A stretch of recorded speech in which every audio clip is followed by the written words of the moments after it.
Imran Giles. আমি viral হওয়ার নেশায় ভাইরাল টেডি শার্ট পরে টুকাই খেতাবি অর্জন করেছি। 90 দশকের আলিপ্যালাকে কনভার্ট করে মামুন লাইলাতে পরিণত করেছি। অশ্লীল ও নোংরা ভাষায় চুল কালার করে টিকটক প্রতিবন্ধী খেতাবি অর্জন করেছি। ফ্রিজ টিভি ফ্যান কিছু না চালিয়ে মাসে 1 লাখ টাকা বিল আসায় বিলালাকে ঠাপ দিয়েছি। এসেছি অষ্টআশির বন্যায় ভেসে, কষ্টে মষ্টে বেঁচে আছি টিকটকারের বেশে। আর আমি এখন আছি আমাজনের জঙ্গলে, যেটা 1000 বর্গমাইল জুড়ে অবস্থিত। আর এখান থেকে জীবন নিয়ে বেঁচে ফেরা অনেক কঠিন। আর কেউ যদি ভুল করে এই জঙ্গলে ঢুকে পড়ে, তার জীবন নিয়ে বেঁচে ফেরা অনেক কঠিন। আর এই আমাজনের জঙ্গলে এমন কিছু ভয়ঙ্কর উদ্ভিদ রয়েছে, সেগুলো থেকে আমাকে সবসময় সাবধানে থাকতে হবে। এই জঙ্গলে সব থেকে ভয়ের বিষয় হলো এখানে এক ধরনের প্রজাতি রয়েছে যারা টেডি শার্ট পরে নিজেকে বস্তির পোলা দাবি করে। আর এই উপজাতিগুলো আমার চারি সাইডে ছড়িয়ে ছিটিয়ে রয়েছে। এজন্য আমাকে এই আমাজনের জঙ্গলটি সাবধানে পাড়ি দিতে হবে। আর এরা সাধারণভাবে বস্তিতে বসবাস করে। অবশেষে আমি আমাজনের জঙ্গল ছেড়ে বস্তির দিকে গিয়ে যাব। আর এই বস্তিটা 1000 মাইল জুড়ে অবস্থিত। প্রাণী বলতে এখানে টেডি শার্ট পরা টুকাইরা রয়েছে।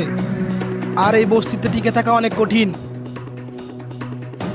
এখানে ঘুরতে ঘুরতে আমি একটি ফলের সন্ধান পেয়েছি। এই ফলটিকে আম বলা হয়। এটি অনেক ভয়ঙ্কর। এটার জন্য বছরে কিছু সংখ্যক লোক বাড়ি ছাড়া হয়। আর এই ফলের আঠা অনেক বিষাক্ত। এই জন্য আমাকে এই ফলটি থেকে দূরে দূরে থাকতে হবে। এখানে প্রতি ঘন্টা জন্য আমাকে শাস্তি দিচ্ছে। এখানে খাবার ছাড়া টিকে থাকা এক মুহূর্ত অনেক কঠিন। আর আমি যদি সেটা পাই তাহলে আমার প্রাণ বাঁচবে। এজন্য আমাকে দ্রুত খাবারের সন্ধান করতে হবে। আর এখানে খাবার বলতে কিছুই নেই। এখানে খাবার না থাকার কারণে জঙ্গলের দিকে এগিয়ে যাব। আমি যতই সামনে এগিয়ে যাচ্ছি জঙ্গল আমাকে চারিদিক থেকে ঘিরে ধরছে। প্রতি মুহূর্ত যেন আমাকে শাস্তি দিচ্ছে। ক্যামেরাম্যান এইদিকে আসেন, এইদিকে আসেন। আমি এই ঘন জঙ্গল ঘুরতে ঘুরতে আদিবাসীদের চলাচলের একটি বাহন পেয়েছি, যেটি প্রায় 100 বছর পুরনো। আর সাধারণভাবে এটিকে হেলিকপ্টার বলা হয়, যেটা আদিবাসীরা চলাচলের ক্ষেত্রে ব্যবহার করত। এখন আমি দেখবো এটা দিয়ে আমি কতদূর এগিয়ে যেতে পারি।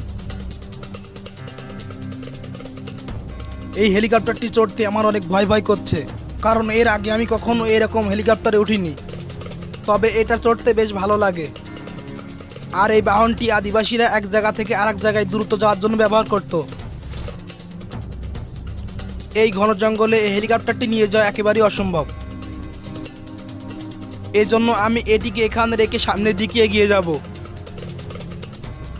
এবং দেখব কোনো জনবসতি দেখা পাই কিনা। সূর্য পশ্চিমের কোলে ঢলে পড়েছে। যত দ্রুত সম্ভব আমাকে এই জঙ্গল ত্যাগ করতে হবে। আর এখানে রাত কাটানো অনেক কঠিন। চারিদিকে নানান ধরনের বিপদ ছড়িয়ে ছিটিয়ে রয়েছে। আমার চারি সাইডে আমি একটি উদ্ভিদ দেখতে পেয়েছি, কারণভাবে সেটা মানুষেরা চাষ করে থাকে। সুতরাং আমি মানব সভ্যতার দেখা পেয়ে গেছি। ভিডিওটা যদি ভালো লাগে অবশ্যই একটি লাইক দিবেন এবং ফলো করবেন। আপনার একটি লাইক আমাকে ভিডিও বানাতে অনেক মোটিভেট করে।